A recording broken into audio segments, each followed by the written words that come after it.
Welcome back to another episode of Owning the Weight podcast. I'm your host, Jillian Tedesco. Joining me again today is my friend and doctor of physical therapy, Ashley Kumar. And we actually have another guest joining us today, Dr. Baisma Williams, who is a functional med doctor.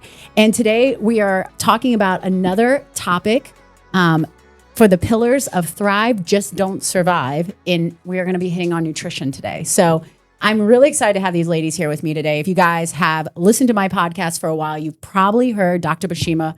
We had her on probably about a year ago, where we dug deep into perimenopause, menopause, and estrogen dominance. It's some of my most popular listened to podcasts, and I actually share them with a lot of women. So thank you for joining us today. Oh, my pleasure. I am so excited to be here with you, Jillian, and with my friend Ashley as well. Yeah, so we're going to dig deep in here. And listeners, I know nutrition can be overwhelming, especially in the fast-paced world today. That's why I love Fit Flavors, because we are such a practical solution for health-conscious, busy people. And when life feels stressful and time is limited, nutrition often becomes another source of stress, especially when caught in the cycle of overthinking or restrictive dieting. These approaches can do more harm than good, adding unnecessary pressure to an already stressed system. So today, I really want to talk about nutrition when it comes to stress. So as a functional med doctor, what can you tell us specifically about functional nutrition? So the first thing I want to just touch on, Jillian, and something that you brought up, which is actually an extremely important topic, and that is starting with our patients where they are at. For example, 10, 12 years ago, maybe even longer, I used to give my kids Pop-Tarts, not every night, but I used to give them Pop-Tarts every once in a while. And then I started learning functional medicine, and I really saw the impact of nutrition on our bodies. And so I started at home. I started changing the environment within my house, because that is an extremely powerful thing to do. True change, one of the biggest factors that impacts habits and change is changing your environment. So that's the first thing I did. And that is actually the first step in nutrition that we actually have our patients do, is start changing your environment. We don't even talk about sort of eating an anti-inflammatory diet, because we really have to meet people where they're at and have to start educating them on, in some cases, what macronutrients are. Some people don't know what macronutrients, like carbs, proteins, and fats, what they are, let alone what type of carbohydrates to be eating. So going back to your question in terms of nutrients, what do we talk about with nutrients? We really sort of preach an anti-inflammatory way of eating and promoting health and wellness rather than a restrictive diet per se. I love what you said about changing the environment. Walk me through that a little bit. So when you're meeting with someone one-on-one and you realize this person does not have a lot of healthy habits at home, do you start with like, hey, what do you have in your pantry at home? Or like, where do you grocery shop? Do you kind of walk through those things? Yes. So there's a huge patient bias in terms of who I see, and I'm sure who Ashley will see, and I'm sure who will start taking some of our courses that we're creating and things like that. And a huge patient bias is the person who wants to make a change and just doesn't know how and doesn't know how important nutrition is.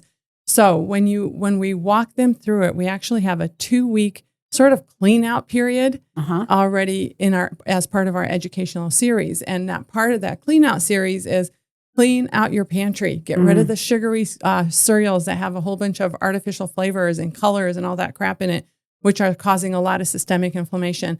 And, a lot of people feel really guilty about throwing food away. And I also feel guilty about donating that food. So I don't recommend donating it. So either you throw it away or you consume it over the next 2 weeks, but you certainly don't buy it again. So the number one rule is get rid of it in your household and then start replacing it with. The other thing we have them do is get their kitchen ready. So we actually have them invest in good glass containers. Oh, cool. Some fun knives and cutting boards and an Instapot and things like that will make their life in terms of preparing a lot easier. So yeah, because everything you're saying is like once you're prepped at home, the environment's ready, the kitchen's ready. Now when you think about actually preparing some of the food, you have some of the key equipment that you're going to need. When you were talking, you know what I'm thinking about, Ashley? I'm thinking about your pantry. I go over to Ashley's house and I just go in her pantry. She's got all kinds of stuff. She's and in her refrigerator, she's always got all the fun health foods. And I think I take a coconut water every time I come to your house. If it's not around, you're not going to eat it, right? Yeah. So Fill it with good stuff. That's really great advice. I've never actually heard someone break it down like that. I might steal that because that is so important. We sometimes will jump so fast, like, what do I need to cut out? Versus, hey, let's slow down. It's not just about cutting things out right away. It's maybe eliminating these things that you have at home. Or do you ever like have to cover with your patients like swaps with condiments and stuff, and how to swap out certain condiments for other condiments? Yes, we actually have a list of swap outs that are cool. healthier. And when we go through the actual course, when we have our patients coming in and they're like on fire, they have so much motivation, hurry up and get started. Yeah. And we're like, no, you have to wait 2 weeks. And they're like, what? Why? Because trust me, trust the process. One step at a time. And then also, you know, Jillian, let's do this little experiment. Okay. I'm going to turn around for a second. Okay. I want you to change one thing about yourself, and I'm going to try to figure out what that is. Okay. Okay. All right. Okay. Here we go. Okay. I'm turning back around. Okay. Okay. Did you change your microphone a little bit? My microphone? Sorry, your ear things a little? What did you change? I moved my hair. Your I'm hair? not. I knew it. Okay. Okay. So now. I always leave my bangs down. Yes. I think I think I look cuter. I that do way. too. I think you look cute Cuter either way. with a little hair right So there. You know, now I'm going to turn around and I want you to change 33 things about yourself. I can't do that. Okay. So that's what we're expecting people to do. When When we tell them you have to start eating this, and that, it's like, what? And we're going to have a high failure rate. Mm-hmm. And so we go into this process really slowly, and we really, really preach preparation. Mm-hmm. We preach visualization. Every single morning, waking up and visualizing what you're going to eat, how you're going to feel, what conversations you're going to have with people that you love. And all of this because we know the biggest driver to eating crappy is stress. Stress. Right? Okay. Stress is the biggest driver to eating crappy. So if you don't visualize it and own it in the morning. This is insane. Okay, I'm going to give myself a plug here, you guys. Did she not say trust the process earlier? She said own it, and she said visualize. Those are 3 steps in my book, in my framework for making a lifestyle change. Yes. Number 1 being visualization.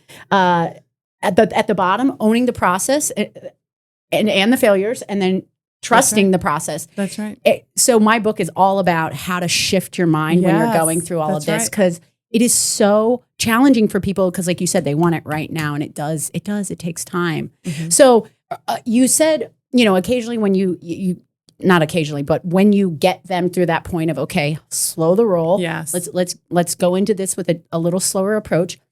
You attempt this anti-inflammatory diet. Right. Now I've been on one. It's changed my life. Walk me through these steps and why do you recommend that? So there are 2 arms of the anti-inflammatory component in terms of food and the foods that you eat. The one component is just understanding what macronutrients are healthy and how much to eat. Those are huge questions for everyone. The second part of it is, do we want to and or should we eliminate certain foods and to see how they affect our body? So the first thing we go through is the macronutrients. We start with carbohydrates. Carbohydrates are our friend. Not eating carbohydrates is not a good thing to do. So again, we don't preach diets. We're not going to necessarily put somebody on, say, a ketogenic or paleo diet.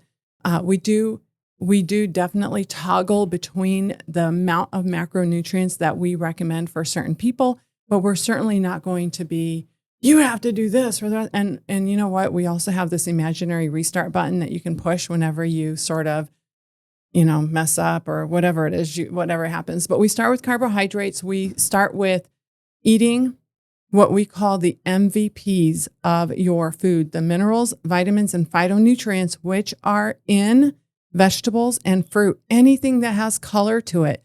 You have to remember vitamins, minerals, and the phytonutrients that come from the plant colors are what give cells the nutrients they need to literally affect, imagine this, just visualize this, phytonutrients going into a cell and affecting DNA transcription to make anti-inflammatory things, very much opposite of what something like COVID did, which created a cytokine storm in our patient population. In fact, nothing exposed a bad diet more than COVID did. Wow. Because of the... that makes sense. When you look at hospitalizations with COVID patients, 63.5% of the hospitalizations were due to obesity, diabetes, pre-diabetes. And what was the root cause of those problems is a diet that's high in sugar. So number one, we preach the MVPs. And we also say eat about 3 to 4 cups of vegetables a day.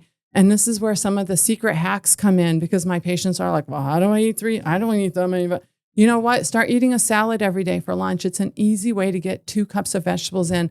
Start making your own hummus, or even buy hummus if you can find some made with good, healthy oils. Start eating that with some carrots and cucumbers and celery and bell peppers and all that kind of stuff. You can also use hummus as a condiment. You can use it on sandwiches. It's really good. It's so good. Yep. And then fruit, we really focus on low glycemic fruit. And again, we're not eliminating anything. So if you feel like eating a banana or an apple or an orange, go for it. But, sometimes we have our patients, especially with in the focus with carbohydrates, we actually have them wear a continuous glucose monitor for about 6 weeks to assess how certain foods affect their blood sugars. For example, oranges made my blood sugar skyrocket. So I stopped eating oranges. They weren't worth it to me. It doesn't mean... I want to hit on this. I actually did this with my mom. She went through some stuff and I wore it with her.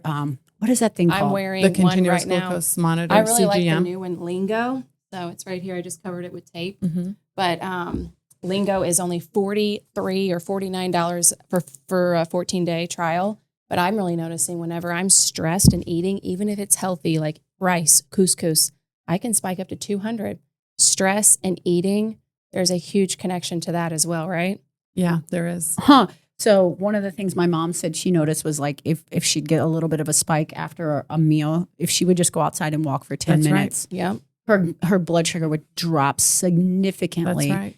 So that's a practice that she kept, and then just eating more healthy fats. And another cool thing, she was eating her protein and vegetables first on her plate and her carbohydrates last. That's right. Glucose Revolution is a great book that describes She read that those too. 7 pillars of like the ways to hack your glucose from spiking. Wow, So, That's right. Which brands do you recommend? If your insurance pays for it, then the Libra brand, things like that. But how about for a healthy person? Would you ever recommend a healthy person try one of these? The majority of my patients who use them are not diabetic or pre-diabetic. Hence, Ashley's using one right now. It's just to learn. so much insight as to what food physiologically does to the body, Well, and also food plus stress, food plus lack of sleep, food plus working too hard. It's the... So talk to me, and maybe you both can answer this. So say I'm stressed. I'm in that fight or flight. I'm in that sympathetic state. Maybe I've been rushing around. I'm in meetings. I'm maybe even panting a little in my chest. I'm not relaxed. And I sit down to scarf a Fit Flavors meal, a healthy meal. What's going on in my body? So that food is going to probably just sit in your stomach and make you sick. Okay. Make you not feel well. So maybe feel bloated. Would I have Yes. more gas? Well, not necessarily more gas per se, but literally, if you're in fight or flight when you're eating, that means the opposing part of the autonomic nervous system, which is the parasympathetic nervous system, which controls relax and digest. When we talk about digest, we're talking about all aspects of digestion. That's where the vagus nerve goes. So, there's even vagus nerve afferent receptors inside of the lumen of your colon, assessing what kind of microbiome you have going on. It affects motility, so diarrhea, constipation. It affects pain sensors. So sometimes when you have that little bit of bloating, you have a lot of pain, especially in the upper quadrants. That's all part of that parasympathetic nervous system that's just sitting there paralyzed because you're in fight or flight. You can't do both. It's kind of like running and eating at the same time. It doesn't make sense. Wow. So we actually teach rebalance as part of our treatment for our patients. Rebalance meaning sitting down, even in a stressful day, at least sitting down at a table, taking 3 deep breaths in or saying a prayer, whatever engages your parasympathetic nervous system, and calming that sympathetic nervous system back down, and then eating. Mm-hmm. Ever since And eating slow and chewing your food Chewing. to break it down, The as well chewing. as I've also heard the humming helps before on the exhale, and 2, cold water. Getting some cold water on your face or your hands can also help That's to true. reset you into the parasympathetic Huh. right before you eat. I started to recognize, me and her have been talking about parasympathetic, sympathetic for a long time. And I started to recognize it for me at work, specifically around meetings. And I would just step away, go to the bathroom, and on the toilet, I would take 3 to 5 really deep breaths. I could feel myself melt. It was almost like I transitioned over. Yeah. I'd come out, I'd have control. And a lot of times we're pumping coffee during all these times. So it's just stimulation even more. Yeah. So it's like you're asking your body to do one thing, but then you're not taking care of your body. That's And right.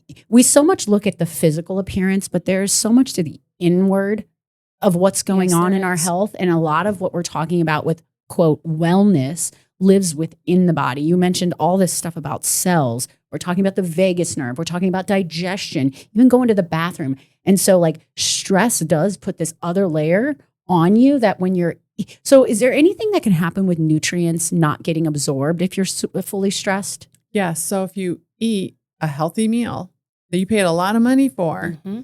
and it sits in your stomach and you don't have proper contraction of the gallbladder and the pancreas, and you don't have enough acid production in your stomach, then you are going to probably, be pooping out a lot of those nutrients. Jeez. So unfortunately, it is a big cause of malnourishment.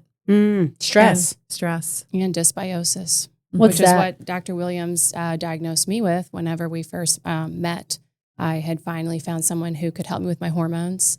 And she realized that my gut also needed to be addressed. And so she had diagnosed me with dysbiosis, where I had essentially more bad gut bacteria than good. And so I really was taking really expensive supplements and eating very expensive Whole Foods food.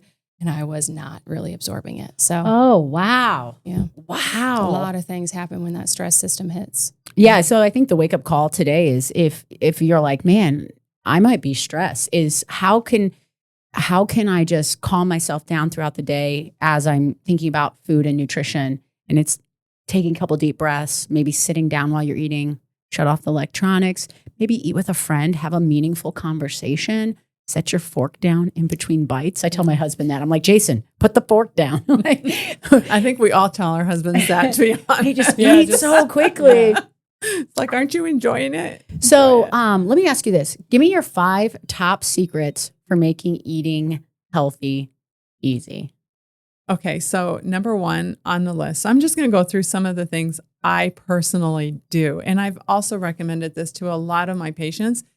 And also, it's like, after you've done this for about 15 years, you're like, I've been there, done that. So then you start finding solutions for people, because you're like, oh, you're going to a football game, you're going to eat a tailgate party. What can you do? For example. Mm-hmm. So my number 1 thing, which is your everyday life, is this is just what I personally do. I go grocery shopping on Saturdays and I prep on Sundays.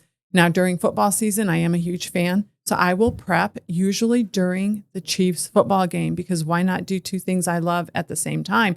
And, when it's not football season, I'll find something else fun to watch that I look forward to. So the idea here is to make prepping fun and joyful and have a routine. If you have a routine, then you always get it done. If you don't prep, you're probably not going to set yourself up for success that week. Now, if you use glass containers, you can do this experiment at home. If you chop up a whole bunch of cucumbers in cute little circles so they're ready to go when you want them, and you put them in a plastic container versus a glass container, huge difference. For the molding and staying fresh? Huge difference. So within 3 days, you're going to be taking out, sort of floppy cucumber slices if you put them in a plastic container.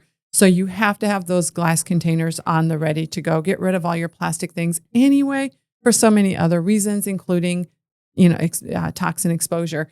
So I prep all my vegetables. They're ready to go. So when I want broccoli, I'll just take it out of my refrigerator, put it on my pan, steam it. I don't cook with oil, so I steam it. I drain the excess water when it's cooked, put it back on the pan, drizzle a little healthy, non-inflammatory oil like a monounsaturated olive oil, little salt and pepper, squeeze a little lemon on top, and my broccoli's ready to go. Literally about 3 minutes of my actual active time work, and I've got a beautiful side for one of my dishes.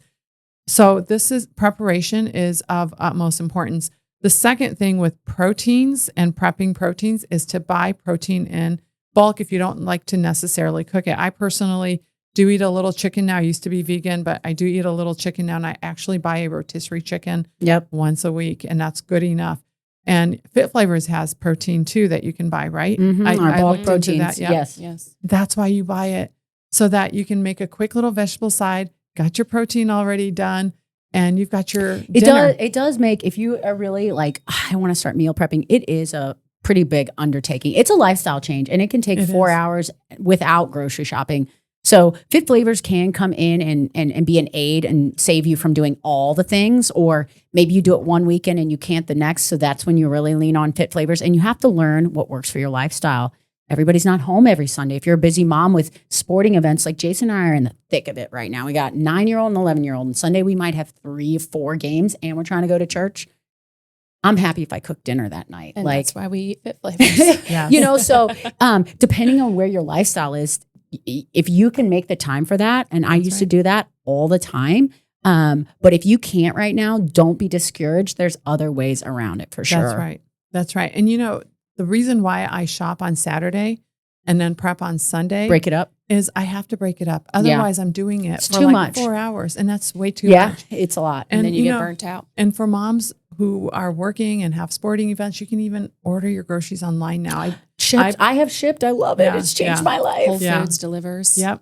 Now, I personally love picking out my own stuff, so I don't do that. But I have a ton of friends who do, and that's a time saver. So number one, prep your stuff. Yep. And the second thing is, if you have to eat out, have 3 emergency places already picked out. Like Fit Flavors is a great emergency food place. I'm not pushing Fit Flavors, and so is Crazy Bowls and Wraps. Crazy Bowls and Wraps, Ucraft, and even Chipotle, if you know how That's to do it. That was going to be my third pick. And even Panera Bread, if you put the dressing on the side with a salad. So I actually went to a football game recently, and I had to leave early in the morning, and I didn't have time to pack anything because I had just flown in the night before, so I had nothing in my fridge. And before I got to the exit where I had to park and go to the game and go to meet my friends and go to the tailgate party, I stopped at Panera, got a salad, filled myself up, and then I went to not only that food does not even tempt me anymore, because I have become more conscious and more self-aware of how food makes me feel. And the last thing I want is to go enjoy this amazing game, and it was an amazing game, and feel like crap. Where's your go-to spots?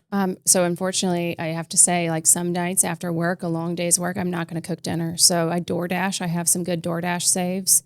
And then Whole Foods delivers. And then Trader Joe's has some really good quick meals that you can just throw in the oven. And it's quite a bit cheaper than DoorDash. Okay. Where's your favorite go-to place if you have to DoorDash? I love favorite go-to for DoorDash in the St. Louis area. I like Ucraft a lot. Is that what you ordered for us? Oh, that was Ucraft so good. is great. And then I don't DoorDash anything. Yaya's Cafe. I mean, Yaya's is a great one, and also there's salads at like every place, right? So you can just always get. I'm going to Flower Child later today. Flower Child is amazing, but I don't believe they're on DoorDash, unfortunately. That's my very favorite place in St. Louis. Yeah. So so having that emergency place already planned out. Okay. The other thing is have a top 3 places that are sit down places. Because you also don't want to, when we start eating an anti-inflammatory diet, what some of my patients complain about is, how do you find a restaurant that doesn't cook with inflammatory oils? So what we do, there's actually an app that you can download, and I can't remember the app's name, but someone actually just told me about this, one of my patients, which is what I love. My patients are so amazing. Teach you. But once we taught them what oils to avoid, the seed oils, they figured it out. They go that extra mile of going, hey, I have this new app that I'm using. Just literally yesterday, a patient told me this. So, but here's what I recommend you do when you go out is find places where you can have a basic protein and some vegetables on the side. Ask them to steam the vegetables. Ask them for a side of olive oil. And that's an anti-inflammatory oil, right? And ask them to put the sauce on the side. what my patients complain a lot about is what happens when I go out to eat, or what happens when I go to a birthday party, or what happens, the tailgating. So you have to prepare for those instances. But what we want is we want a healthy protein. So I love fish places for this because I love salmon and it's already got the healthy oil in it. So it's great. It's kind of a win-win. That plus a side of vegetables. There's nothing wrong with that. And if you want a little bit of rice or a sweet potato or a baked potato on the side and eat a little bit of that as well, that's fine too. What we don't want people to feel like is that they're in a food prison. Yeah. You are not in a food prison. What we want to do is slowly introduce all of these ideas until they become your new norm. This was not my norm, 12 years ago. It's become my norm now. 12 years ago, 12 years ago, I probably would have contributed to the tailgate party. So give me your, so we got way. number 1, prep on Sundays. Number 2 is have your top 3 for takeout and maybe sit down. What's number 3? So number 3 would be really to understand when, let me back up a little bit. These are all sort of all combined. This is not like 1, 2, 3, 4. The other huge thing is to take into consideration your drinking, whether you're drinking water, iced tea. One thing you should definitely not drink is anything with sugar in it. So sugared iced tea or sugared soda and things like that. So what we teach. Don't drink your calories. Right. And so water, fritzy water with a little lemon water with a little mint that's crushed inside of it. All those things That's why I love all those like flavored club sodas and sparkling water. Those are great. They're amazing. What do you think about Oleo Pop? I think that's okay. It's got apple cider vinegar in it. And actually add a little bit more. It tastes really great. Yeah. That's a great hack. It's a great hack. It's like 3 grams of sugar in it. Right. And it's got the probiotics in it too, right? Yes. So those Prebiotics.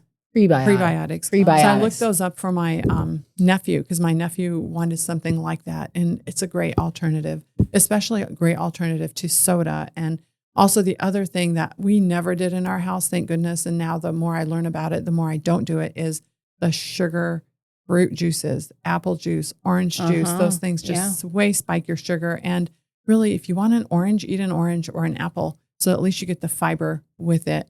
Now, you can do clean juices like kale, cucumber, lemon, ginger, turmeric. You can do that type of fruit/vegetable juice, but you shouldn't drink straight up, especially our kiddos. We want to avoid that. So one of our other hacks is focusing on what we're drinking in our body and also how much of it we're drinking. So making sure you're drinking at least your weight in ounces per day, a lot more if you're an athlete or if you're outside a lot. Cool. As we wrap up here, I know you have a supplement line that you created just recently. Do you want to tell us just a little bit about that? And maybe if you have any supplements that you'd recommend for stress? Absolutely. So Ashley and I created this supplement pack that is really geared towards calming. And what we wanted to do is find a pack that would work in the morning and sort of be energy giving. And in the evening, be more calming. And this isn't necessarily to replace coffee, is it? No. Okay. No. Okay. I mean, that caffeine's a whole nother hack that we can talk about. But this is why we're actually creating a course, because we haven't even touched on fats, how much proteins to eat. I know this nutrition's such vast, but really we did cover today. We covered a lot with the stress, and that's really what the nutrition and the stress is, just understanding. I mean, just a massive takeaway for me was just understanding how much you're doing yourself a disservice with your nutrition. I mean, learning from you too, just you were spending all this money on all this food, but you just weren't absorbing the nutrients. Yeah. And for me, it was just not being able to breathe and sit down before I would eat a meal, and it would just sit in my stomach. I know what you're talking about. Yes. So that was really great to hear. Yeah. But tell me what's in these 2 supplements. I'm really curious to hear. And to go to that just one step further, the 3 big adrenal fatigue and adrenal stress causes, the 3 big things, hypoglycemia or sugar from hypoglycemia. So I call it the 3 S's: sugar, sleep or lack of sleep, and stress. And it's like, oh my gosh, if we're stressed, we're eating sugar. And if we're eating sugar, we're probably also not sleeping very well. And if we're stressed, we're probably not. So we're hurting ourselves. And it's sort of this dynamic where it's all related. So if you could do one quick thing, starting these supplements would be a great thing. So the first goal was to create a morning and afternoon pack, or evening pack. The evening pack really focused more on calming and also helping with sleep. The morning pack focused more on natural energy. So what we put in the morning pack are things that affected the mitochondria, which is where ATP is made. So we put a really good CoQ10 in there. We put a really good minerals and B vitamins, which are all needed to make the Krebs cycle go. So energy, but not that weird caffeine energy. Got it. Quote, normal energy, your normal energy. And most of these things you should be getting from a good diet. But what I have found in the patients that I see, and again, patient bias, all these people seeing me are super healthy and or wanting to get super healthy, and they've got a great diet, and yet I check their micronutrients and they're all low. One of the biggest problems is a low magnesium. So you bet we put a great magnesium in our pack. How much magnesium is in the night pack? About 250 milligrams total. Okay. And it's a special magnesium. It's the magnesium glycinate. That's the one I take. Sometimes I'll take 400. Yeah, you can do that. That's okay. My doctor said I can take up to 1,000. Yes, you can. Keeps you regular too. The magnesium we use in our packs do not affect the gut in an adverse way, because some people are already having diarrhea and we're like, we don't want to give them. So you have to be careful with what magnesium you choose. Yeah, so there's 3 different kinds. There's right? more than that, but the one that we use is the type that is most neutral to gut issues terms of motility. Got it. So so we're really careful with what we put in these packs. The other thing we put in them is some anti-inflammatory fish oil, the omega-3s, which most of us don't get enough of. But the most special thing we put in there is a natural herbal that has things like magnolia bark and berberine and ashwagandha. All these things have in common calming effects, primarily through the modulation of the GABA receptors in your brain, which are very calming, and also by increasing slightly serotonin and dopamine levels, and by having a positive end impact on insulin resistance, which is a really big deal when you talk about stress and hypoglycemia and things like that. Is that multivitamin in there too? So you don't have to take a multi. It's all encompassing. Wow. That sounds like an amazing pack. Yeah, it is a freaking amazing pack. What is Are you kidding me? What do you guys call the pack? We call it CALM, CALM. That's easy to remember, guys. And where can they go purchase that if they want to buy that? They can go to MyVitamin. MyVitamin? MyVitamin.com. Okay, so that's the website. MyVitamin.com. That's awesome. You also, are you accepting new patients right now? Yes, I am at Being Functional, BEING functional.com. Very cool. Thank you so much for being here again. Thank you, Ashley, as well. Guys, thank you for tuning in to Owning the Weight podcast. This is sponsored by Fit Flavors, and we want to be your first resource in healthy eating. I hope you stay with us. The next couple of weeks are going to be awesome as we roll out the rest of these topics. So stay tuned.